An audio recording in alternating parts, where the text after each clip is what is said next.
샬롬. 예수 그리스도의 평강이 주님의 못낸 공동체의 가정과 사업터와 학교에 충만히 임하길 기도합니다.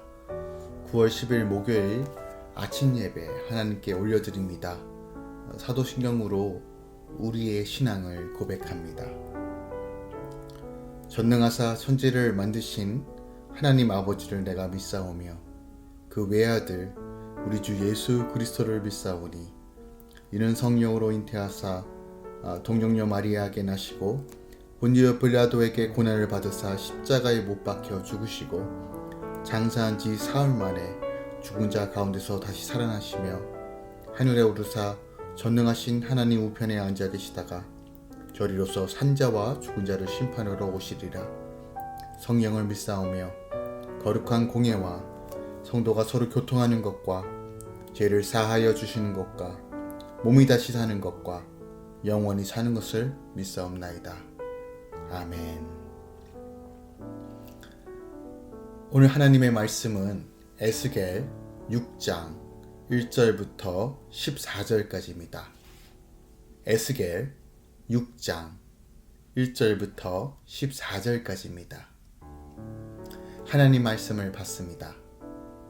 여호와의 말씀이 내게 임하여 이르시되 인자야 너는 이스라엘 산을 향하여 그들에게 예언하여 이르기를 이스라엘 산들아 주 여호와의 말씀을 들으라.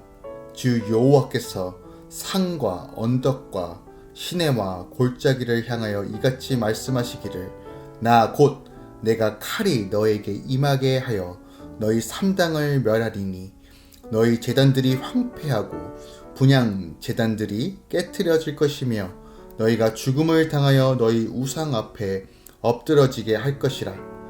이스라엘 자손의 시체를 그 우상 앞에 두며 너희 해골을 너희 제단 사방에 흩으리라. 내가 너희가 거주하는 모든 성읍이 사막이 되게 하며 산당을 황폐하게 하리니 이는 너희 제단이 깨어지고 황폐하며 너희 우상들이 깨어져 없어지며 너희 분향 제단들이 찍히며 너희가 만든 것이 폐하여지며 또 너희가 죽임을 당하여 엎드러지게 하여 내가 여호와인 줄을 너희가 알게 하려 함이라. 그러나 너희가 여러 나라에 흩어질 때에 내가 너희 중에서 칼을 피하여 이방인들 중에 살아남은 자가 있게 할지라. 너희 중에서 살아남은 자가 사로잡혀 이방인들 중에 있어서 나를 기억하되 그들이 음란한 마음으로 나를 떠나고 음란한 눈으로 우상을 섬겨 나를 근심하게 한 것을 기억하고 스스로 한탄하리니 이는 그 모든 가증한 일로 악을 행하였습니다. 그때야 그들이 나를 여호와인 줄 알리라. 내가 이런 재앙을 그들에게 내리겠다 한 말이 헛되지 아니하니라. 주 여호와께서 이같이 이르시되 너는 손뼉을 치고 발을 구르며 말할지어다. 오호라 이스라엘 족속이 모든 가증한 악을 행함으로 마침내 칼과 기근과 전염병에 망하되 먼 데에 있는 자는 전염병에 죽고 가까운 데에 있는 자는 칼에 엎드러지고 남아있어 애워싸인 자는 기근에 죽으리라.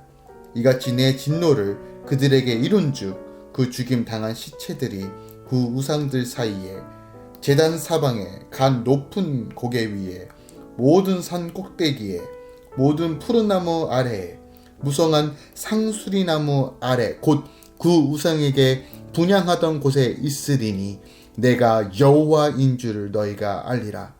내가 내 손을 그들의 위에 펴서 그가 사는 온 땅 곧 광야에서부터 디블라까지 황량하고 황폐하게 하리니 내가 여호와인 줄을 그들이 알리라.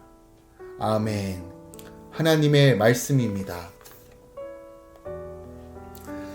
4장에서 5장에서는 에스겔에게 보통 사람들에게 기이하게 보이는 4가지 상징적 행위를 통해 예루살렘의 파멸을 예언하도록 하셨다면 오늘 본문 6장에서는 하나님께서 말씀만으로 예루살렘의 파멸을 예언하도록 하십니다.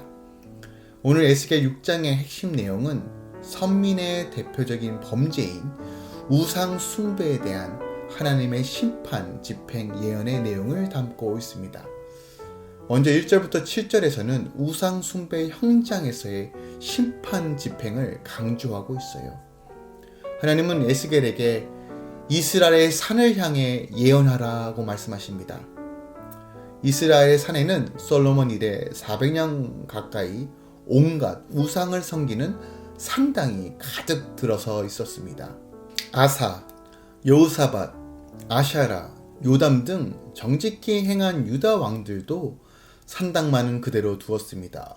오직 히스기야와 요시야 왕만이 상당을 제거했으나 그 다음 왕들이 곧 다시 세워 산당 제사는 끊어지지 않았습니다. 당시 가나안 원주민들은 산을 신들과 가장 가까운 초소로 여겼으며 그곳에서 산당을 짓고 우상을 숭배하기도 했습니다. 이러한 우상 숭배자들의 형태는 선민 역사 가운데 무수한 악영향을 주어 이스라엘과 유다가 미신적인 형태를 본받아 산당을 거점으로 우상 숭배를 자행하고 있었습니다. 그래서 하나님이 이스라엘의 멸망과 함께 그 모든 산당을 황폐하게 할 것이라고 말씀하고 계신 것입니다. 아무리 외쳐도 귀를 닫고 듣지 않는 이스라엘을 향해 하나님은 그들이 듣지 않으니 산을 향하여 외치라 라고 하시는 이 모습을 통해서 하나님의 애통함을 우리는 볼 수 있습니다. 8절부터 10절은 그러나로 시작합니다. 이 그러나는 앞의 문장과 반대되는 정반대의 이야기가 나올 때 그러나를 사용합니다. 지금까지 여호와께서 강력한 분노로 심판하시는 내용을 담고 있다면 8절부터는 그 심판하시는 중에도 선민들을 다 멸하지 않고 얼마를 남겨두어 이방 땅으로 흩어져 살게 하셔서 그들로 하여금 진심으로 회개케 하시며 신앙을 회복해 하실 것이라는 예언이 기록되어 있습니다. 이런 남은 자에 대한 이야기는 에스겔이 머리카락 3분의 1을 바람에 날리는 상징적 행위를 통해서도 제시된 바 있습니다. 나라를 잃고 이리저리 이방 땅에 끌려가 살면서 고난과 어려움, 비참함을 경험하지만 그래도 예루살렘 멸망 중에 참혹하게 죽어간 사람들보다는 더 나은 삶이라는 것이에요. 생명을 보존한다는 것 그 자체가 여호와의 마지막 긍휼을 받았다는 표시이며 회개하여 여호와께 돌아갈 수 있는 기회를 얻었다는 것을 의미하기 때문입니다. 구절을 보면 나를 기억하되 라는 말이 써져 있어요. 이것은 잃어버렸던 것을 다시 생각하여 회상한다는 것을 의미하는데 그들이 범죄에 빠져 오랫동안 망각하였던 여호와를 다시 생각하고 그분과의 관계를 다시 새롭게 하며 그분 앞에 자신들이 어떤 존재인지를 다시 기억하고 그분과 바른 관계 속에 거하는 것을 사모하게 될 것이라고 말하는 것이에요. 그냥 이런 측면에서 볼 때 지금 그들이 겪고 있는 감당하기조차 힘든 고난과 형벌은 추락할 대로 추락한 그들의 영적 상태를 점검하는 계기가 될 것이며 그 시간을 통해서 다시 한번 하나님께로 돌이켜 회복할 수 있는 기회가 주어졌다는 것으로 볼 때 이 시간은 매우 유익한 시간이라고 우리가 이해할 수 있다는 것이에요. 10절에 보면 선민들은 그때에야 라고 말합니다. 비로소 자신들의 죄악을 기억하고 스스로 한탄하여 하나님이 여호와이심을 알게 될 것이다 라고 말하고 있는 것이에요. 인간은 소중한 것을 잃어버릴 때야 비로소 그것이 얼마나 자신에게 소중하였다는 것을 깨닫게 됩니다. 사람은 영원하지 않는다는 것을 깨닫는 순간 철이 듭니다. 부모님이 영원하지 않는다는 것을 깨닫는 순간 부모님께 더 잘해드려야지. 지금 같이 있는 시간이 너무 귀하다는 것을 깨닫게 됩니다. 마찬가지로요. 자신이 스스로 죄인임을 인정하고 주님께 돌아오는 일은 저절로 되는 일이 아닙니다. 하나님은 환경을 통해 사람을 통해 때로는 여러 가지 고난과 어려움을 통해 이 세상에 그 어느 것도 소망이 없다는 사실을 깨닫게 하십니다. 그래서 고난 중에도 내가 하나님의 살아남은 자임을 깨달을 때가 구원으로 인도되는 기회가 되는 것입니다. 하나님의 심판 역시 단순히 악인들을 죽이고 진멸하는 데 목적이 있지 않고 이를 행하시는 하나님의 위대하심과 영광스러움을 드러내시며 오직 하나님만이 진정한 구원자이시오 왕되심을 인정케 하기 위하여 이런 심판과 어려움을 주신다는 것을 우리는 알아야 합니다. 하나님께서는 역사 가운데 개입하셔서 당신의 권능과 영광을 드러내시며 때로는 심판을, 때로는 구원을 베푸심으로 하나님의 백성뿐 아니라 세상 모든 민족들로 하여금 이 세상을 주관하고 통치하시는 참된 신이 누구인지를 드러내신다는 것이에요. 11절부터 17절을 보면 여호와께서 에스겔에게 예언을 하되 손뼉을 치고 발을 구르며 말할 것을 명하고 계세요. 하나님께서 이같이 행동을 취하라고 명하시는 것은 그들이 당할 심판에 대한 안타까운 마음과 그렇게 비참한 처지에 이를 수밖에 없을 정도로 심각하며 고질적인 죄를 저지른 것에 대한 그 이스라엘을 향한 안타까운 마음이 그것을 표현하라고 내가 이렇게 안타까워해 이렇게 너무너무 가슴이 아파라는 그 하나님의 마음을 분명하게 보여주기 위하여 손뼉을 치고 발을 구르라 라고 말하고 있는 것이에요. 다시 말해서요, 하나님의 말씀을 전하는 선지자 에스겔이 입술의 말로만 전하는 것이 아니라 죄에 대해 분노하시며 그로 인해 당신의 백성들에게 심판을 내려야만 하는 하나님의 안타까운 마음까지 담아 전해야 하기 때문에 손뼉을 치며 발을 구르며 지금 여호와께서 느끼시는 분노를 더욱 더 절실하게 표현하라고 손뼉을 치며 발을 구르라고 말하고 있는 것이에요. 특별히 하나님께서 오늘 본문에 보니까 칼과 기근과 전염병에 망하게 되리라 라고 말씀하십니다. 이것은요, 모세의 오경에 기록된 것으로 하나님께서 그의 백성을 징계하실 때 쓰는 방법이에요. 그들의 시체와 산당의 폐허가 뒤엉켜 총체적인 심판을 받게 될 것이며 이로써 젖과 꿀이 흐르는 땅으로 불리던 약속의 땅은 황폐하게 될 것이다 라고 말씀하십니다. 하지만 이 모든 심판의 목적은 그들이 하나님을 알고 돌이키게 하기 위함이라고 분명하게 말씀하십니다. 하나님은 때론 우리의 육체를 깨트려 무너지게 하시더라도 영이 살 수만 있다면 가증한 죄악을 드러내 심판하십니다. 이런 관점에서 우리가 처한 상황을 볼 때 우리가 고난과 어려움 가운데 혹은 하나님의 징계 가운데 있더라도 여전히 소망을 노래할 수 있는 것입니다. 오늘 본문에서 계속 반복되는 말이 있습니다. 그것은 내가 여호와인 줄 너희가 알게 하려 함이라 라는 말이에요. 즉 하나님께서 이스라엘을 심판하시는 이유가 바로 하나님만이 참된 신이요 유일한 구원자이심을 분명하게 그들이 깨닫게 하시기 위하여 지금 심판하신다는 것이에요. 우리는 하나님에 대해 생각할 때 나를 당연히 구원해 주시는 구원자 하나님에 대해서만 원하고 바라고 생각합니다. 하지만 성경에서 하나님을 표현할 때, 우리 주님을 표현할 때 그가 우리의 구원자요, 그가 우리의 통치자요, 그가 우리를 심판하실 재림주라는 사실을 반복해서 말씀하고 있어요. 무슨 말입니까? 우리가 믿는 예수 그리스도, 우리가 믿는 하나님, 이 세 가지의 모습을 정확하게 분별력 있게 균형 있게 알아야 한다는 것이에요. 한쪽에 치우친 주님의 모습만 믿는 신앙은 결국 또 다른 결핍으로 또한 그 은혜를 망각하는 수준으로 떨어뜨린다는 것이에요. 마찬가지로 이스라엘 백성들은 여호와 하나님이 심판주요 통치자라는 사실을 망각하고 세상을 섬기고 우상을 섬겼던 것이에요. 당장 나를 구원해 줄 것만 섬겼고 그 우상에게 마음을 내어주었다는 것이에요.